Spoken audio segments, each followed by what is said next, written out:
Hablaremos hoy acerca de unas curiosidades sobre la vida de Nikolai Gogol, algunas excentricidades que han sido reveladas por otro gigantesco escritor como Vladimir Nabokov.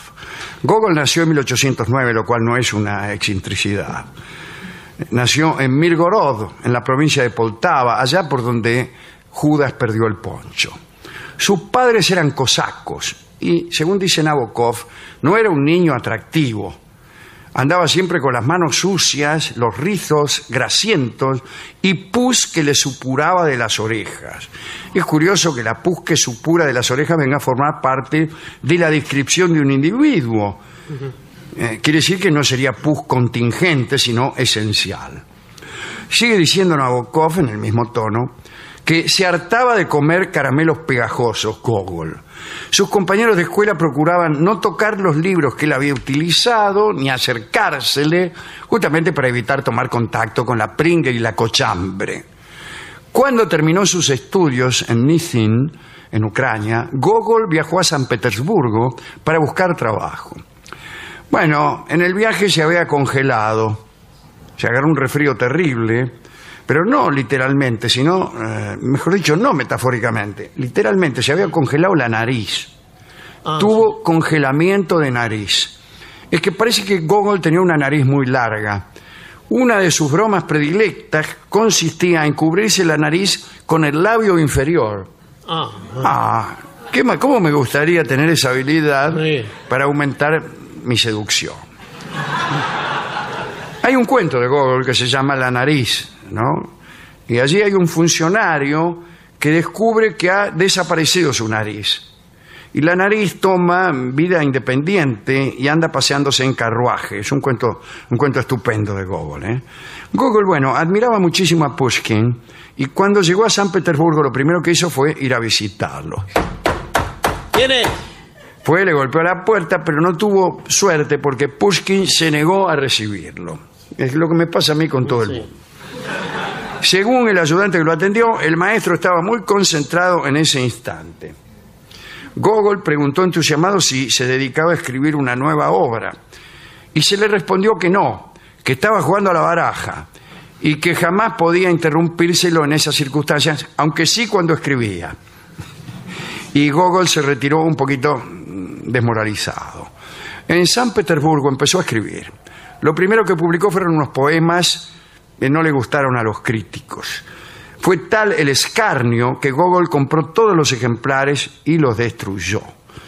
Fue también funcionario Gogol y consiguió pertenecer a un círculo literario. Y ahí es donde finalmente conoció a Pushkin y accedió a un puesto de profesor de historia.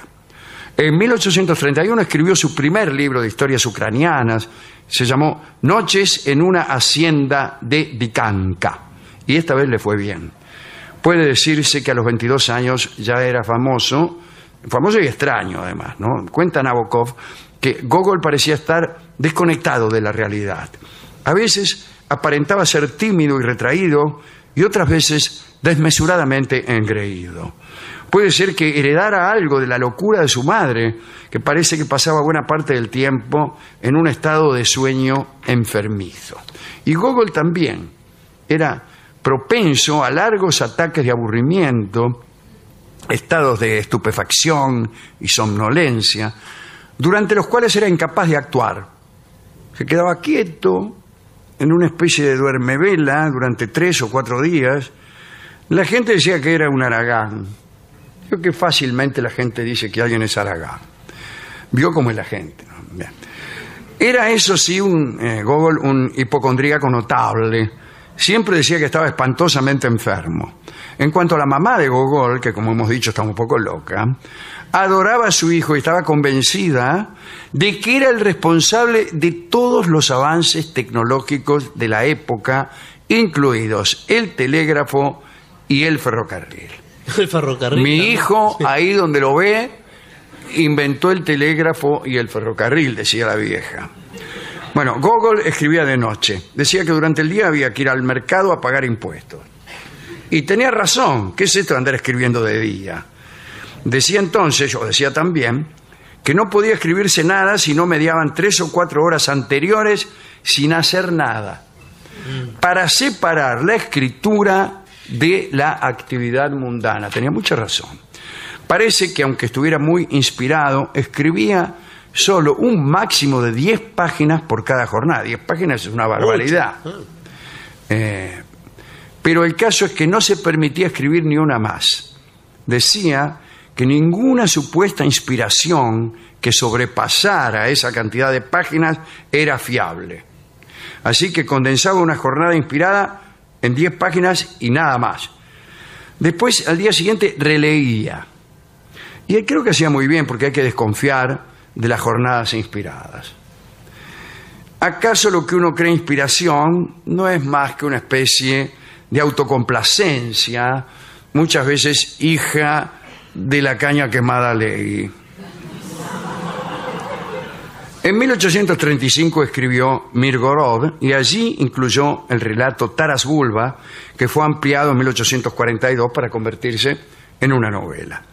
También en 1835 trabajó en El Inspector Gubernamental. Creo que es El Inspector, ¿no he visto? Lo de gubernamental. Todos le agregan algo. En la película de Danny Kaye de 1949, es una película genial verdaderamente, se llama El Inspector General. Y otros le ponen El Inspector del Gobierno, qué sé yo. Yo siempre creí, es el inspector. Bueno, aquella historia, los habitantes de una ciudad confunden al protagonista, un viajero, con el inspector que estaban esperando. Y le ofrecen todo tipo de regalos para que pase por alto las, qué sé yo, las irregularidades que cometían. Una sátira estupenda a este régimen de autoridades y jerarquías, ¿no? Poco después murió Pushkin y Gogol quedó destrozado. Dijo que él también había muerto y entró en una de sus somnolencias que le duraron un mes. Pero salió, viajó a Roma, ahí vivió muchos años y empezó a escribir Almas Muertas, ¿no? La historia de Pavel Chichikov, un estafador que iba de un lugar a otro comprando títulos de propiedad de los sirvientes que aparecían en los censos, pero que habían muerto hacía poquito, ¿no? Y esas eran las almas muertas. Y con esas propiedades como aval, Chichikov planeaba conseguir un crédito para una propiedad con almas vivas. Bueno, claro. Después escribió Sobre Todo, El Capote también le llaman, ¿no?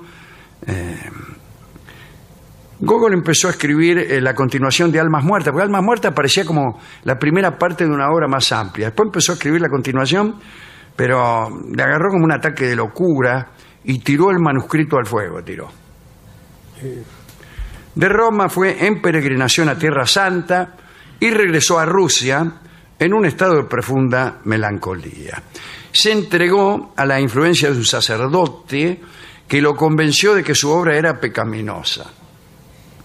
Entonces destruyó en el fuego todavía más obra de la que actualmente se conoce, todo por ese maravilloso sacerdote, ¿no? Algún día habría que hacer una especie de relevamiento de la influencia que en ese sentido ha tenido el sacerdocio en la literatura.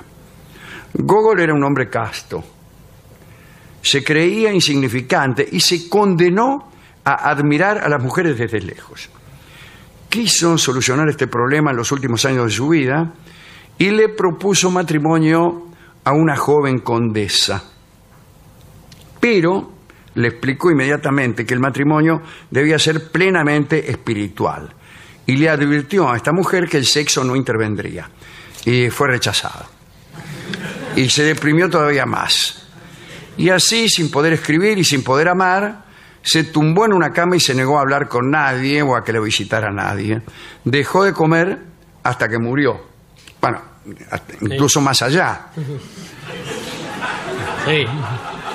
Siguió sin no comer, vino la sí. muerte a interrumpir su ayuno, sino a hacerlo todavía más extremo.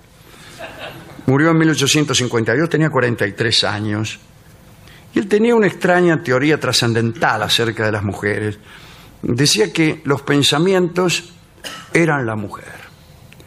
Escribió: ¿qué es la mujer? El lenguaje de los dioses, es poesía, es pensamiento, y no somos más que su encarnación en la realidad. Mientras esta idea permanece en la mente del artista, mientras está creando y no ha adquirido todavía forma corpórea, es mujer. El pensamiento y la creación del artista hombre es mujer decantada. Hoy ese pensamiento tan poético, a mí me gustaría haber tenido esa idea. Hoy ese pensamiento sería considerado de algún modo incorrecto. No se me ocurre cómo.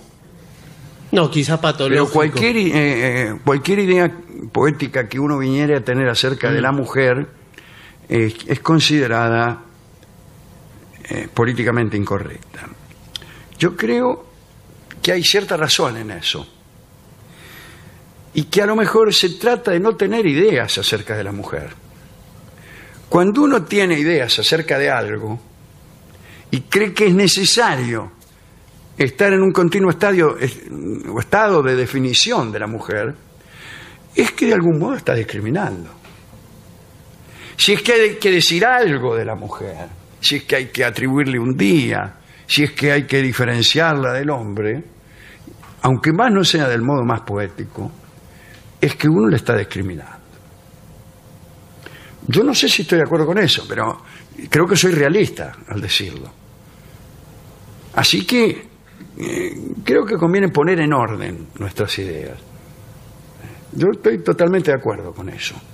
Aunque si yo fuera mujer y buscara y me sintiera discriminada, como con toda justicia lo sienten todas las mujeres del mundo, no me gustaría que un tipo esté hablando la mujer, bla, bla, bla, porque yo creo que la mujer, bla, bla, bla, bla. Bueno, a mí me caerían muy mal esos tipos. Me caen mal. Esos tipos que a cada rato están diciendo cosas ingeniosas acerca de la mujer. Mi respuesta es finísela. Terminen con eso. No. Empecemos a pensar las cosas de nuevo. Bueno. Hay una idea parecida, lejanamente parecida, que es la de Robert Graves, cuando dice que la musa existe y que es la mujer que uno ama. Pero ese no es un pensamiento acerca de la mujer, es un pensamiento acerca del amor. Bien. Nabokov dice algunas otras cosas de Gogol, pero la verdad es que Nabokov, que ha sido un escritor tan complejo, tiene unos libros sobre crítica literaria, incluso él fue profesor de literatura en Estados Unidos, y él, como hemos dicho aquí muchas veces, desconocía las formas actuales de la crítica literaria y de la enseñanza de las estructuras, ¿no? Así que no estoy hablando de semiótica ni nada, no había eso, o no conoció él esos pensamientos. Entonces se limita a contar los argumentos, ¿no? Y a relacionarlos con aspectos históricos de la vida de los escritores, que sí son interesantes, ¿no? De aquí hemos sacado esto de Gogol, y después lanza juicios tales como Gogol, una de las cumbres del realismo en la literatura rusa, etcétera. Bueno, pero no manejó nunca las formas más avanzadas de la crítica literaria. Dedicamos esta charla a Vladimir Nabokov, que él contaba de sí mismo y no sabía cuándo era el cumpleaños, porque él había nacido en Rusia, donde el calendario juliano se prolongó hasta bien entrado este siglo, el siglo anterior, hasta bien entrado el siglo XX. Y entonces, cumpleaños un día. Pero en todo el resto del mundo era otro día. Y se atormentó toda la vida por no saber cuándo era el cumpleaños. Yo he compartido esa tribulación porque yo nací un día y me anotaron otro. Y nunca sé cuándo festejar mi cumpleaños. Y esto me pone en la misma angustia de Nabokov. Una angustia de porquería que no sirve para nada. Celébrelo cuando cambia los calzoncillos, festeja el cumpleaños. Sí, así es. Bueno, y también me gustaría dedicarlo a aquella condesita que salió corriendo cuando Gogol le avisó que el casamiento no iba a incluir ningún acto venéreo, ¿no? Claro. Pobre. Eso sí es falta de respeto. Sí, ahí está. Eso es falta de respeto. Vamos a escuchar una canción de Tchaikovsky. Una canción triste. Después de todo, todas las canciones son tristes. Pero no encontramos la versión que buscábamos. Y entonces vamos a escuchar un tema folclórico. Ah, bueno, está bien.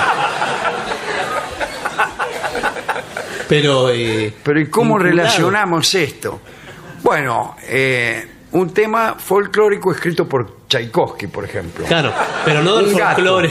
¿Qué le parece un gato escrito por Tchaikovsky? Tchaikovsky, gato. Aquí tenemos el gatito de Tchaikovsky cantado por el grupo vocal argentino de nuestro querido Chango Farías Gómez. Adelante.